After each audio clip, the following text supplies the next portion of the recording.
Hi, and welcome to Saturday Night Spiritual. I'm Reverend Sheena Metal, and of course, you are watching a service that is coming from Founders Metropolitan Community Church virtually. We're located in Hollywood, but I'm coming to you live virtually to reach all of you who still feel more comfortable being at home, which it seems a lot of people do. We're at foundersmcc.org. That's how you can find Founders, our wonderful church. Also, we're at SaturdayNightSpiritual.com. That's our community page here on Facebook. And of course, there's a wonderful community page for Founders MCC on Facebook as well. And then if you want to go back and check out some past services, I have an archive page. It's Rev Sheena, foundersmcc.com. You can go all the way back to 2019 when we started, and you can find some older sermons and services and hopefully get something from them, as hopefully you will today.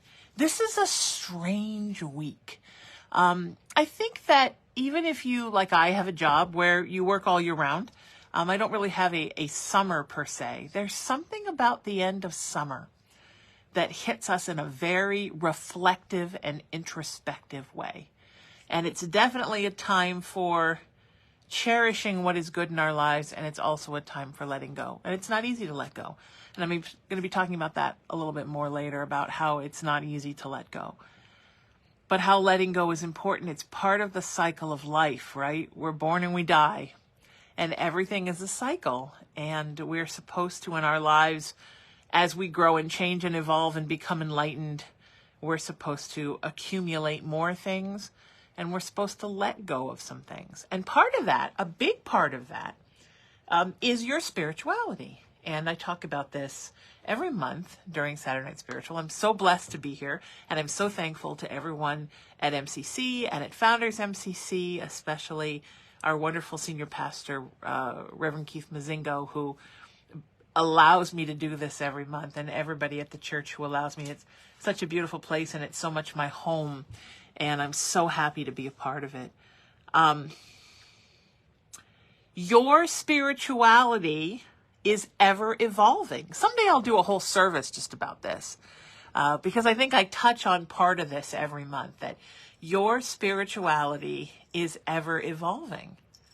And that means we're not supposed to stagnate spiritually any more than we're supposed to stagnate emotionally in our lives or physically in our lives, right? What's the physics property? An object in motion tends to stay in motion. An object at rest tends to stay at rest. So as people of faith, our faith is ever evolving as well as we learn more. I live with this.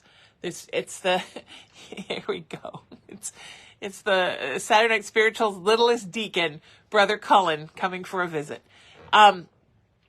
It's funny how when the channel comes in, right?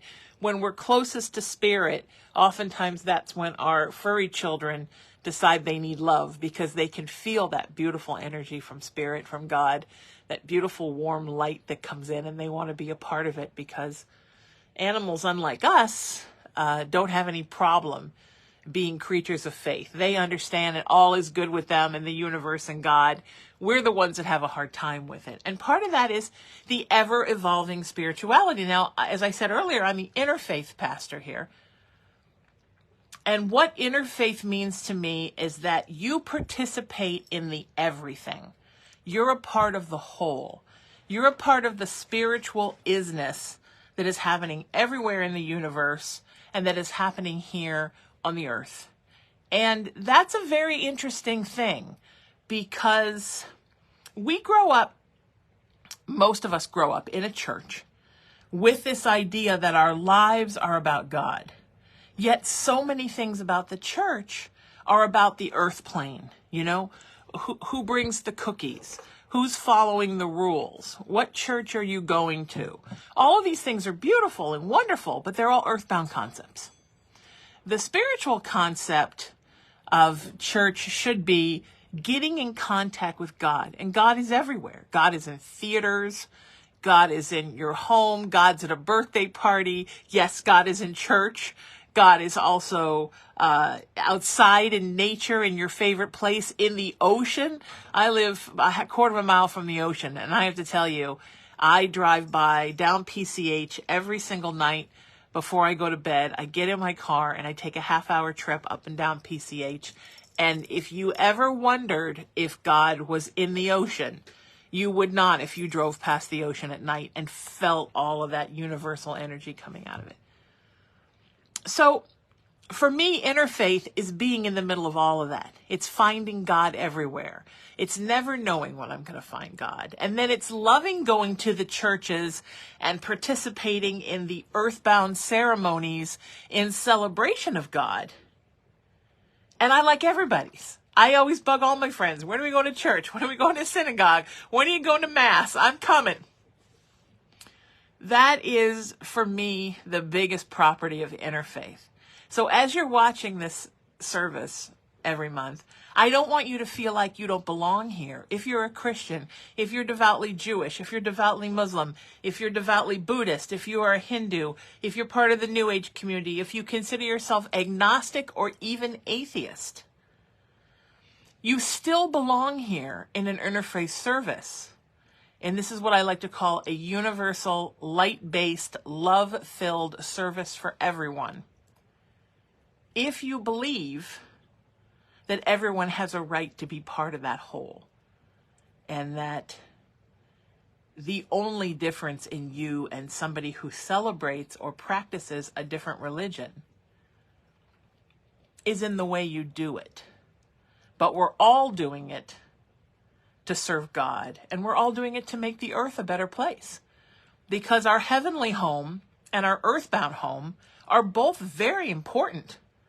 And one of the most important lessons that we have in every life is to get our 5D life and our 3D life, right? Our spiritual self and our human self, like this every life, right? Not only like this with our paths right next to each other, parallel, but also intertwined. Look how that looks like a hug, and loving each other. So to be truly connected to your core, to be truly connected to God, is to be not only very devout and devoted to God, but also very devout and devoted to what's happening in the earth, and to love your soul and to love your mind and your body equally. Because the reason we come here to this teaching planet, to soul school, to learn lessons on the earth, is to get how important it is to have the human experience, and also to get how important it is to have the spiritual experience at the same time. Does that make sense? So that's why when I say everyone's welcome, and it's my mom, when I, always, when my mom had been alive when I started attending, had she been alive when I started attending Founders MCC, she would have called this a y'all come church, which means that Founders is progressively Christian in nature, right? Christian church, progressive thinking, but also everybody's welcome to come and enjoy. You don't have to be a Christian to come and enjoy a service at Founders. And that's not just this one. That's also our Sunday services, our English and Spanish speaking services on Sunday. You are welcome to come and enjoy, and you can be any religion that you call yourself or no religion at all. Come for the music. Come for the community. Come to hug other people. Come to be involved in something that's beautiful. Because that is what spirituality is all about. And it should be what religion is all about. But sometimes religion gets a little hitched up in the three-dimensional stuff and forgets about the basic spiritual principles. And in the case of Christianity, sometimes about the basic things that Jesus talked about. Because I believe all of Christ's teachings can be broken down to 3 words: community, connection, and love.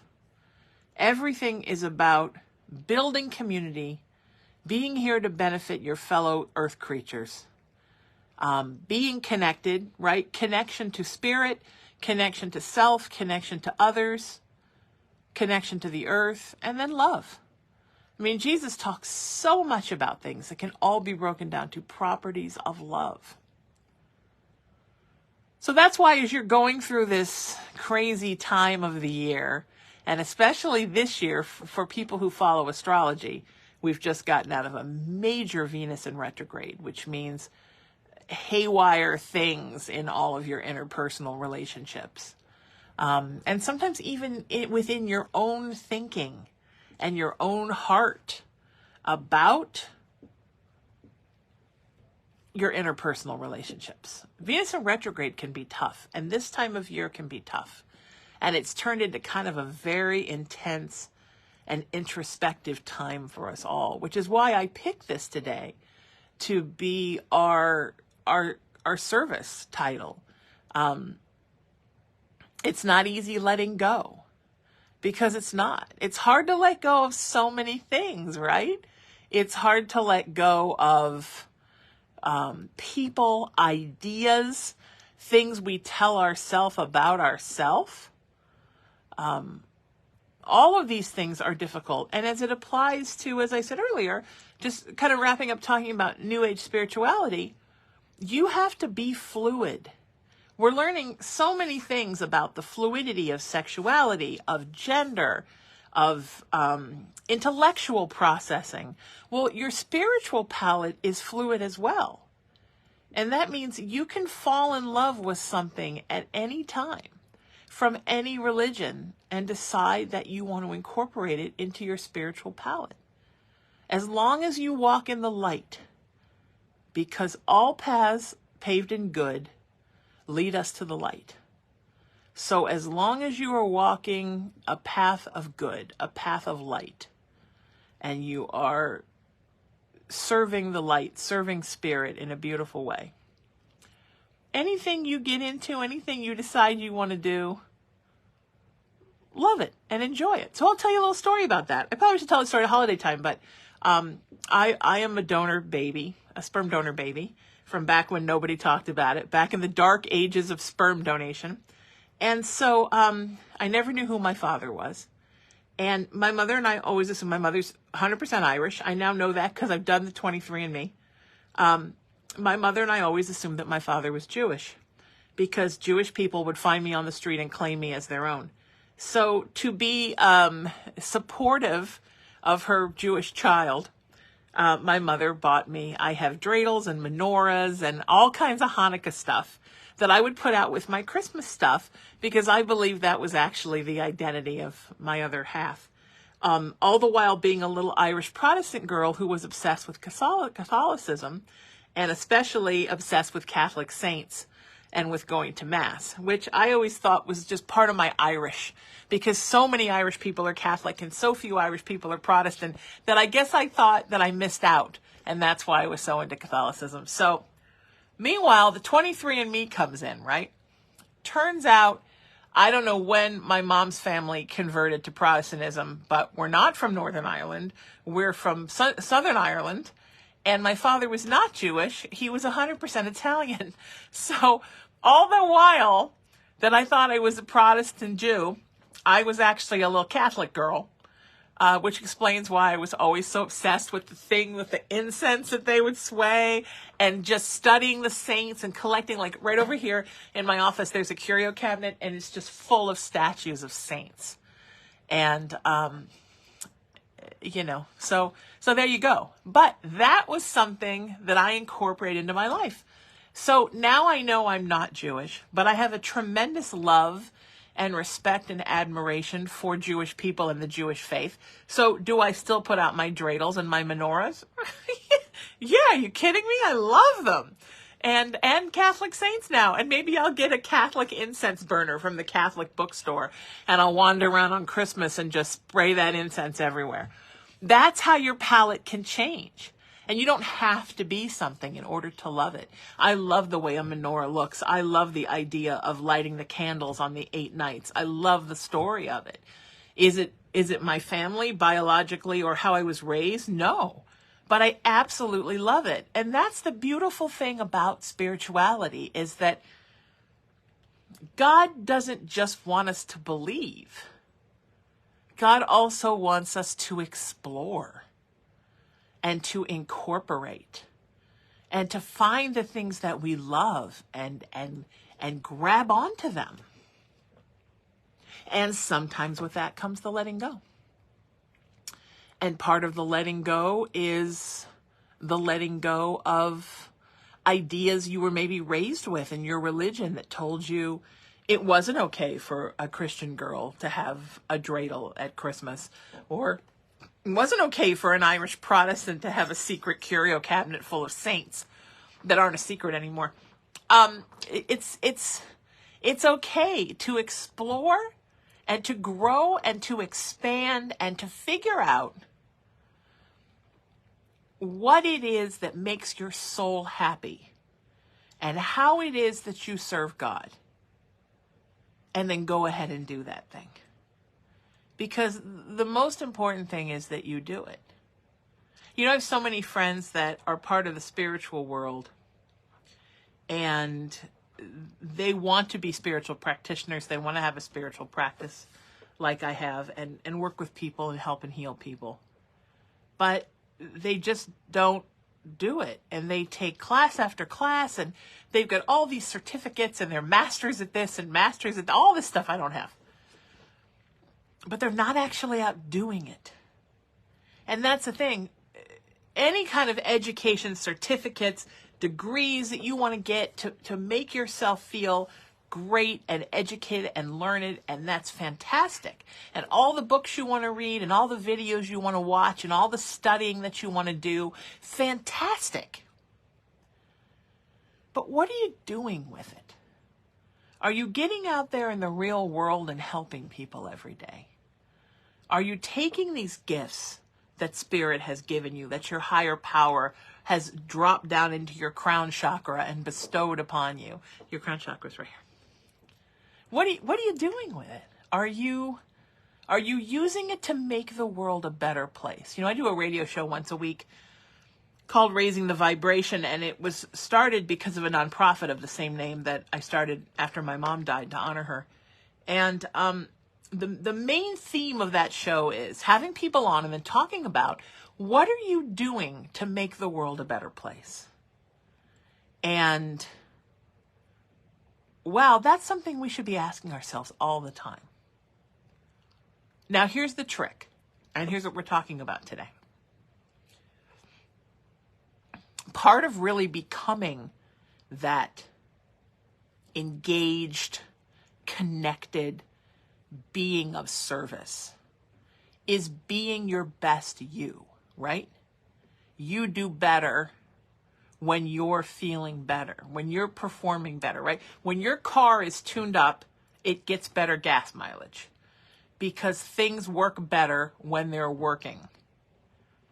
So for you, you put out your service better and more authentically when you're becoming the connected person that you should be. And part of that is making sure you have all your skills and tools around you. All of the things, and you're optimizing your gifts, and you're doing all of the things that make you a better optimized person, someone who runs better, someone who is tuned up, so to speak. The other half of that is letting go of what you don't need. So if you filled your back seat up with lead bars and you drove around town every day, everywhere you went, with a back seat full of lead bars, your car would get worse gas mileage, and it would be harder on the tires, and it would be harder on the engine, because you would be trying to pull all of this weight. Brother Cullen is, he's playing the bowl, the brass bowl, the singing bowl. He's making the bowl sing. If you wonder what that is in the background, it's not a fake sound effect. It's actually Brother Cullen, as I speak, playing the singing bowl. If you're dragging all that extra weight, you're wearing down your vehicle. And in the same vein, If you're dragging around energetically and emotionally and physiologically and mentally a bunch of things you don't need, then you're burning yourself out. You're not functioning at your top speed. You know, we've all seen the movies, right, where they're trying to make the plane go faster and they start throwing things out of the plane, throwing the baggage and everything out of the plane to make the plane lighter so it will go faster. You yourself, your energetic being, needs to release those bags, needs to have someone to literally throw the bags off the sides of the plane so that you can function better. And it's hard because empathic people who exhibit high levels of empathy and sympathy for others, and empaths, who are people that literally feel everybody else's stuff and also can feel the pulse of the world. And oftentimes, people of faith tend to fall into those categories. People who are connected to God and have a great relationship with their higher power are often people that are feeling sympathy and empathy for others and are sometimes feeling others' feels. It's not really in our nature to let things go. We hold on to things, sometimes because we're just stubborn. But we will hold on to things. And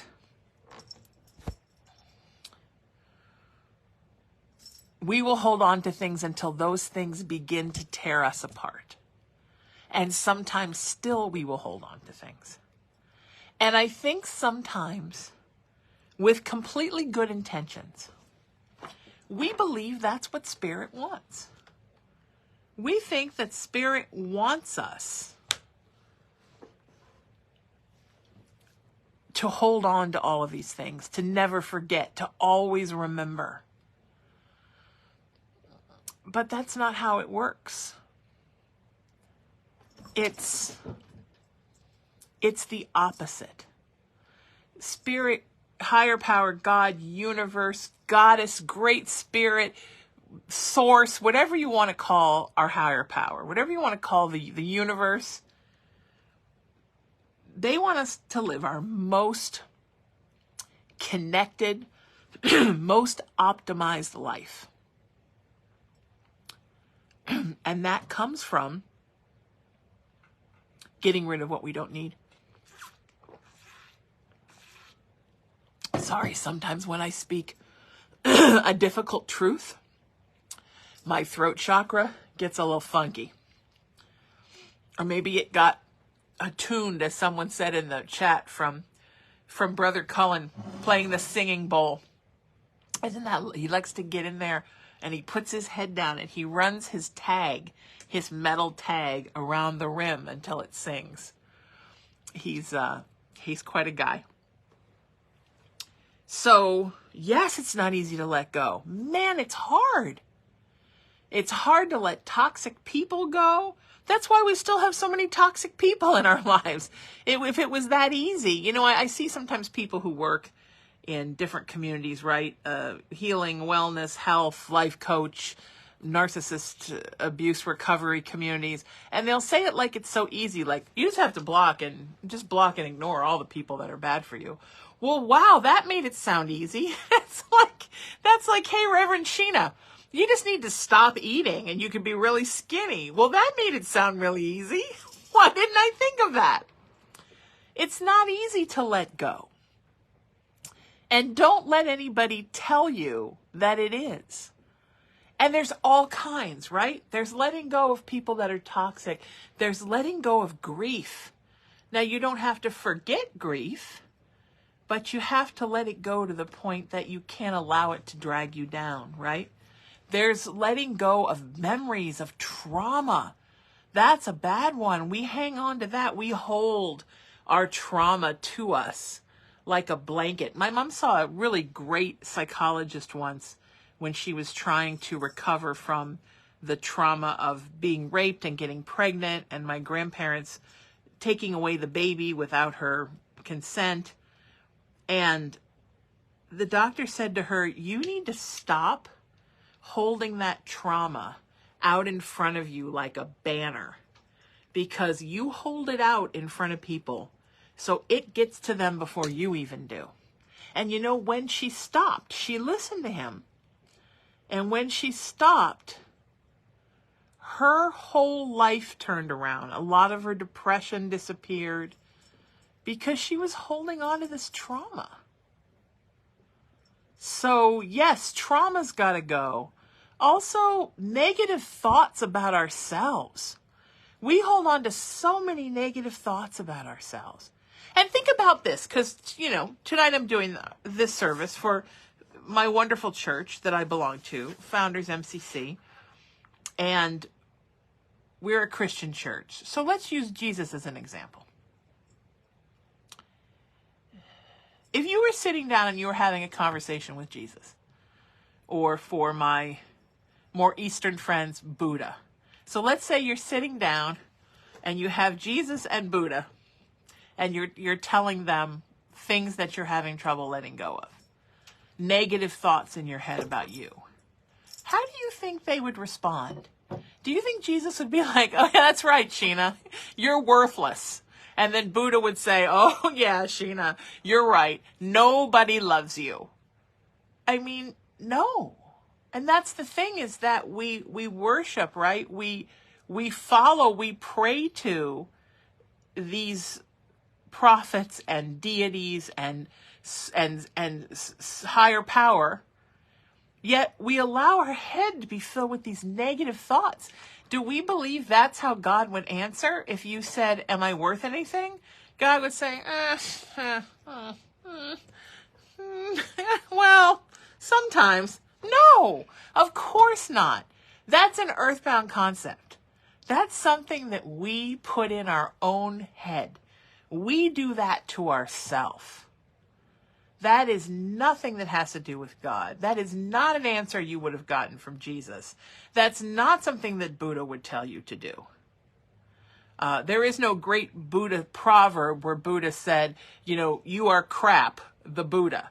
No, that's the negativity that we put in here. That's what they call the reptile brain, right? The chattering monkey in our head. I think it's an insult to reptiles and to monkeys myself. We impose that negativity and we halt our own growth. And not just our earthbound growth, not our love relationships and our prosperity and our health and healing and all those things that we need, but also our connection to God gets inhibited. Because we're having this idea. I talk to folks in my spiritual practice all the time who really believe they're not worthy to talk to God, who really believe that God doesn't really think they're that great, and that their relatives and loved ones who have passed over really don't think they're that great. And that is something we put on ourselves. And of all the things we have to let go, that is the number one thing. Because once you let go of the negative thoughts that are inhibiting your brain, then hanging on to grief out of guilt, hanging on to negative people because you think you're not worthy of finding positive people, hanging on to things someone has told you about what your spiritual belief should be or what your relationship with God should be. All of those things miraculously start to go away when you flip that switch in your brain that tells you you're not enough, you're not worthy, you're not going to figure it out, nobody understands you, nobody really loves you, and it's not easy letting go. It's like trying to quit smoking if you're 75 and you've been smoking since you were 10. That is a pattern that we have built up.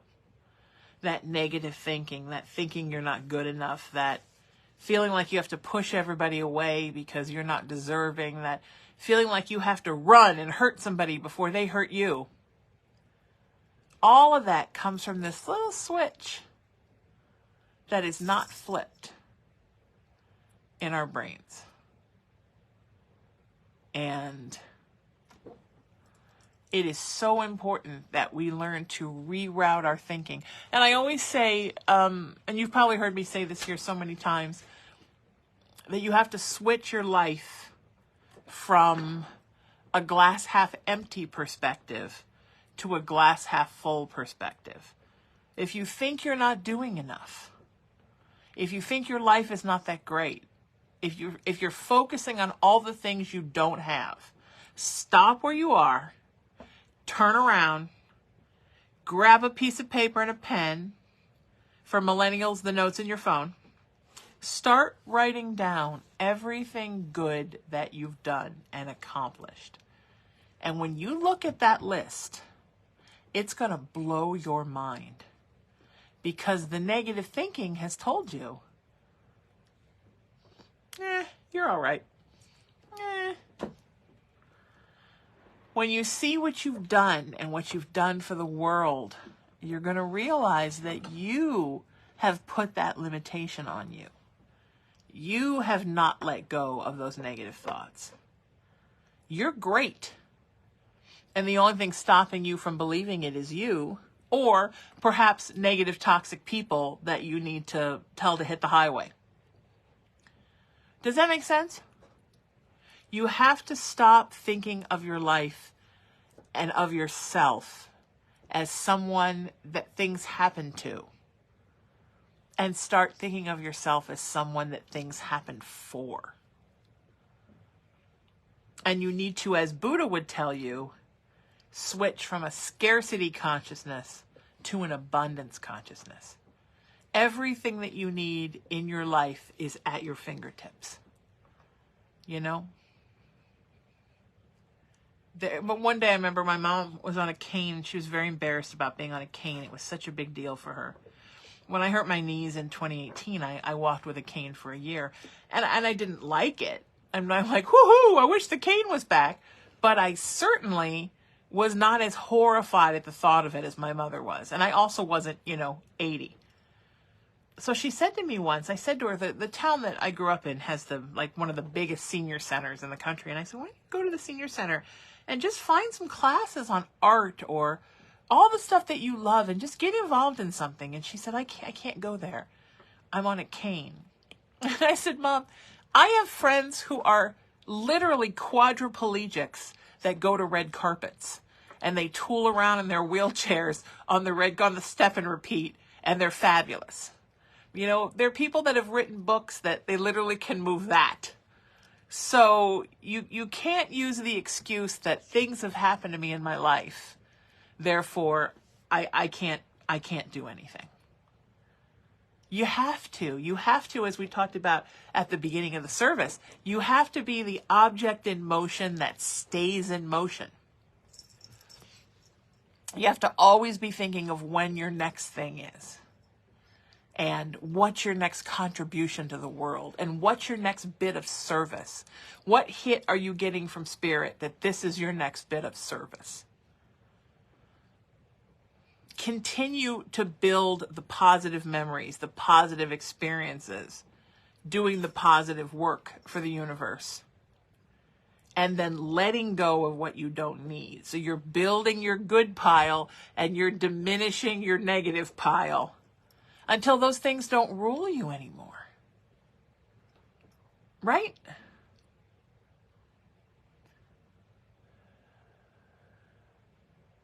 Because it's so important that we focus on the positive. What was that song from the 40s, right? You gotta accentuate the positive, eliminate the negative. My mom used to sing that to me all the time. And it's true. But part of it is you need to actually eliminate the negative. And that means letting go. And it's hard to let go. It's not easy letting go. If it was, everybody would do it and there'd be no problems and the world would be so different. It's difficult to let go of thoughts and actions and people and experiences and memories and things that don't belong in your life. But it's so important that you do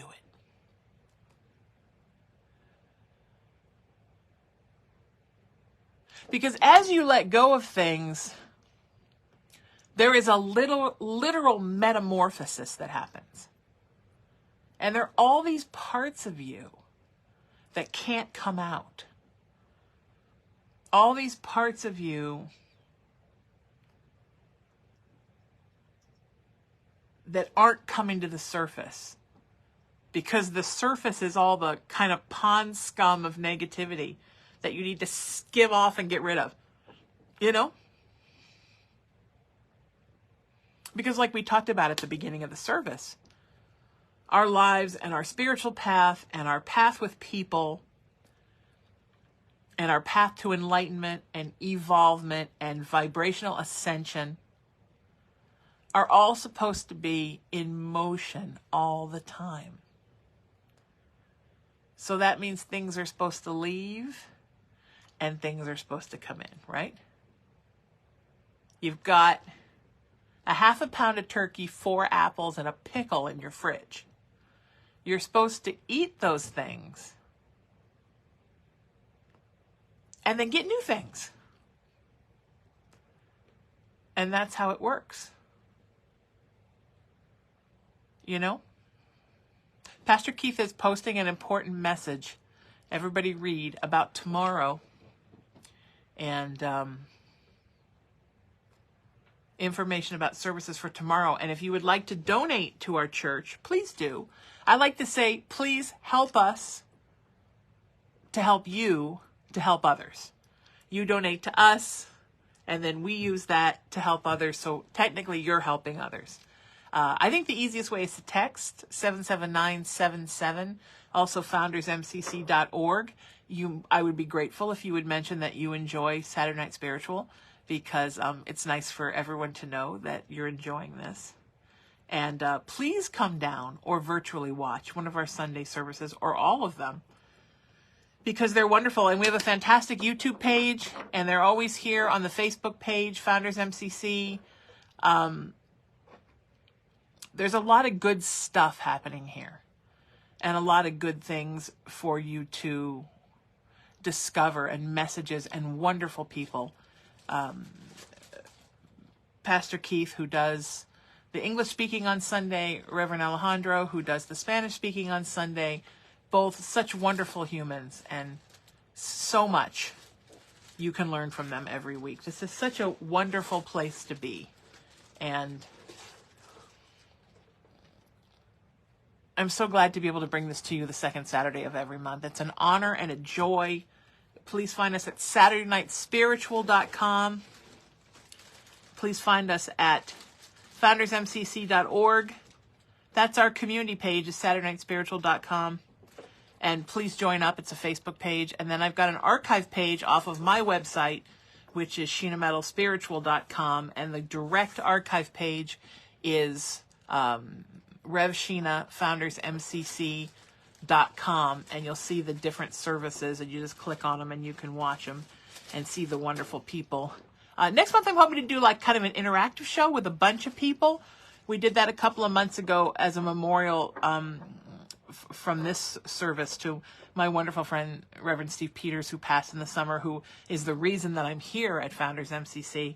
I'd like to do another one next month with some folks. Summer is always kind of a crazy time. Everybody's everywhere, but in the fall, people tend to be very focused. And remember, this is a time of focus. The fall is a focus time. You're coming out of summer, you're going back into the fall, and that's to focus on your life, things you want to do, how you want to grow, expand, become enlightened, strengthen your relationship with God, all of those things.